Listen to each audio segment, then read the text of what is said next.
ভিন্নধর্মী উদ্বোধনী অনুষ্ঠানের মধ্য দিয়ে পর্দা উঠতে চলেছে চ্যাম্পিয়ন্স ট্রফির নবম আসরের। করাচি ন্যাশনাল ব্যাংক স্টেডিয়ামে ম্যাচের আগে দর্শকদের মন জুড়াতে ব্যতিক্রমী কিছু প্রদর্শনী ব্যবস্থা রেখেছে পাকিস্তানের বিমান বাহিনী PAF। বিস্তারিত প্রতিবেদনে। দেখতে দেখতে চলে এসেছে চ্যাম্পিয়ন্স ট্রফির নবম আসর। অপেক্ষা শুধু ৮ দলের খেলা মাঠে গড়ানোর। উদ্বোধনী ম্যাচে করাচিতে নিউজিল্যান্ডকে আতিথ্য দেবে পাকিস্তান। প্রতিটি ICC ইভেন্টের মতো চ্যাম্পিয়ন্স ট্রফিতেও থাকছে উদ্বোধনী অনুষ্ঠান, তবে একটু ভিন্ন আঙ্গিকে।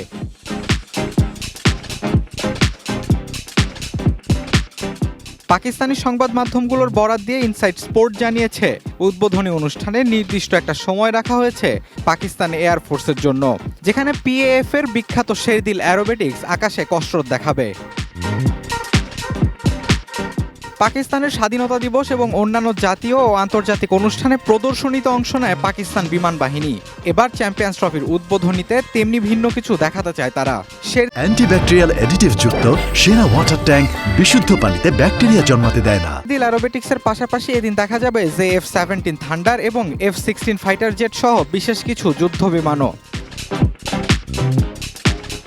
এর আগে রোববার লাহোর ফোর্টে উদ্বোধনী অনুষ্ঠানের আয়োজন করেছিল PCB। অনুষ্ঠানে 2017 সালের চ্যাম্পিয়ন্স ট্রফি বিজয়ী পাকিস্তান দল থাকলেও অংশগ্রহণকারী দলের অধিনায়ক বা অন্য কোনো প্রতিনিধিকে দেখা যায়নি। এ সময় আতশবাজির বিশেষ প্রদর্শনীও হয় লাহোর ফোর্টে। 1996 ক্রিকেট বিশ্বকাপের পর এই প্রথম বড় কোনো আন্তর্জাতিক টুর্নামেন্ট আয়োজন করতে যাচ্ছে Pakistan.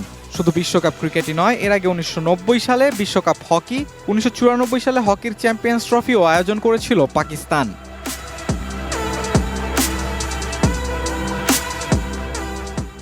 Sheikh Tanvir Hasan Arif, sports desk, ATN news.